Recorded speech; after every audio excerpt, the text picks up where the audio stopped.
happenings in Ondo State and issues of governance. Ondo State stakeholders here present, gentlemen and ladies of the press, ladies and gentlemen.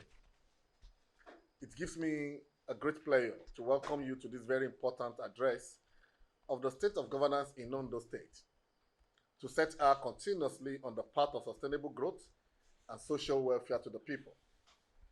It is visible to the blind and audible to the deaf that the state of comatose that Ondo State has found herself in recent time, and regrettably so, because she used to be the shining star of the West and a reference point in good governance and social welfare of the citizens. Governance has suddenly taken flight, leaving the people without leadership, direction, or representation in all forms. The whirlwind is fast blowing across the state, and it is taking along in its wake distrust, deception, and allegations. We shall take the issues one after the other and attempt to save Ondo State from marauders attempting to take her to Golgotha. 1. Emptiness of executive leadership across the state. As of the hour of holding this press briefing, there is no layer of governance at executive level in the state, and this is simply pathetic. The state has no governor, at least none visibly so, because the governor has been without trace in the last couple of weeks.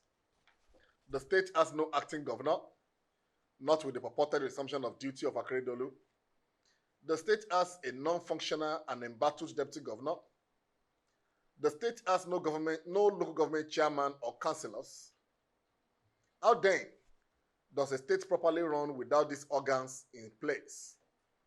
The state is now left in the hands of power mongers, crass opportunists, and those who has no good plans and intentions other than self-aggrandizement. 2. Representation at the federal level. It is appalling, and greatly so, that Ondo State has been missing out in the affairs of the country and her management, both for herself and her contribution to national development. For a state like Ondo State that is so blessed to have 2 cabinet members and an array of other appointees at the federal level from the state has been missing out in key representation at national issues, and this is very appalling. The state has not been part of the meetings of the Economic Council of the Federation in recent times, ditto to the meetings of the governors with the president that held a couple of weeks back, where key decisions were taken, nor has Ondo State had a presence at the meeting of the Governors Forum. This is not only disgraceful to Ondo State, but it also shows the lacuna that exists in the realm of leadership in the state, and this is regrettable. We hold, and dearly so, that the people of Ondo State are being shortchanged by the grip of a few unelected individuals who are taking the advantage of the absence of the chief executive to prevent the wheel of governance from adequately spinning and allowing a smooth run of governance. We condemn the absence of leadership and representation by the Ondo State hierarchy and demand that henceforth, individuals so elected should be allowed to perform their democratic duties as provided for by the laws of the land. We are a people of pride and a voice. We cannot be silenced to the advantage of a view. 3. Governor Akeredolu, his health, and the seat of the governor. It has been 30 full days that Governor Akeredolu, Senior Advocate of Nigeria, was smuggled into Nigeria after about initial 4 months of absence from not only his duty, but the state.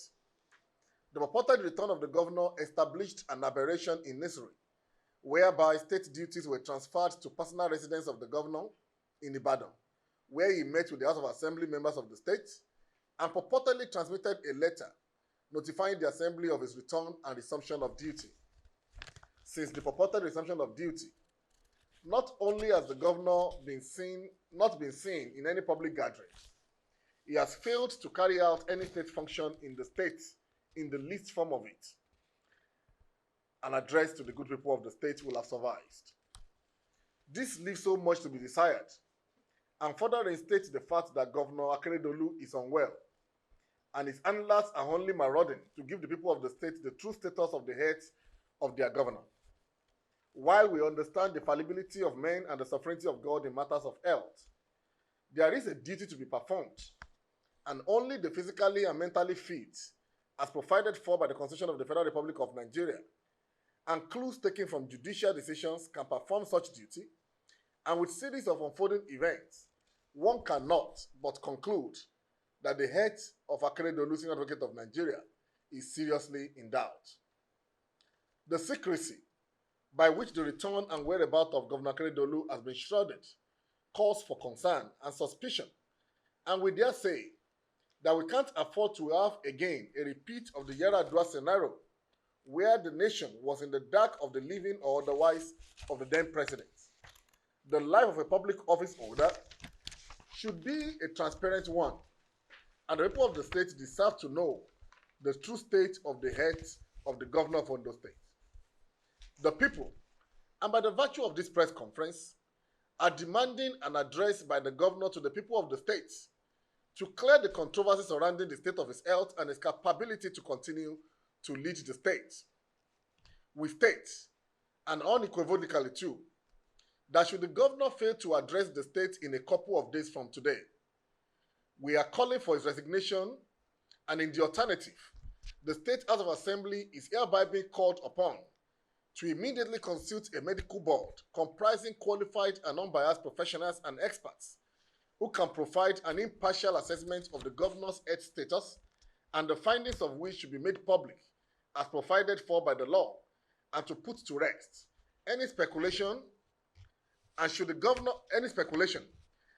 governor be found incapable of the discharge of his duties in his office as provided for in our law in Chapter 6, Part 2, Section 189 of the Nigeria's 1999 Constitution, should take its due course.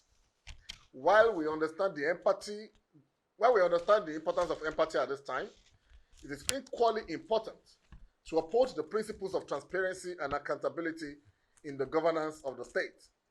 We call on the governor of Oyo State, Governor Seyi Makinde, to help us in locating his colleague governor, said to be kept somewhere in the city of Ibadan and its environs. 4. The purported impeachment process of the deputy governor and the shenanigans of the State House of Assembly. At this critical time in the history of Ondo State, what the state needs is healing, mutual trust, and collective advancement of the delivery of good governance. It is, however, unfortunate that the only arm of government that should be fostering cohesion in the state is allowing herself to be used as a tool for destabilization and distraction by the purported impeachment plan of the erstwhile acting governor of the state, now the deputy governor.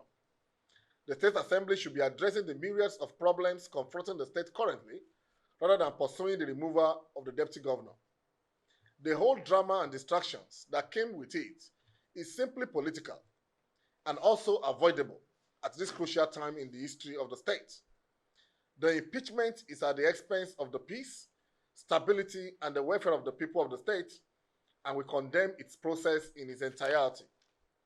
The issue of impeachment is obviously not about accountability, as been touted, but a vendetta by a class of crass opportunists who have unfettered access to the commonwealth of the state.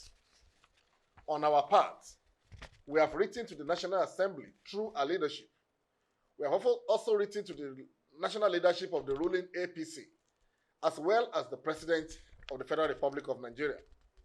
We believe that these persons and organs has the capacity to call to order the unnecessary storm that is waging. We acknowledge the commitment put in place by the leadership of the APC as a party, and we hope that given the personalities in the committee, common sense and utmostly peace shall prevail in the political water of the state. While the issue has been taken to court, we urge all the warring factions and the assembly to sheath sword and wait for the outcome of the judicial and political process. We should put in mind that no one is above the law. As we persistently do, we again condemn the combative disposition of some politicians to advice that come from concerned groups like ours. While we act in the best interest of the state, we have continued to encounter negative labeling of our intentions, especially by politicians who hide behind their ill-mannered cronies to insult and denigrate persons or group of persons that dare to give counsel. We boldly affirm that we are critical stakeholders in the Ondo State project and cannot therefore be silenced. Politicians or public office holders do not, by virtue of the opportunity they get to govern, become bigger than we the citizens they are elected to serve, especially when we form ourselves into groups of this nature through which we hold government officials accountable.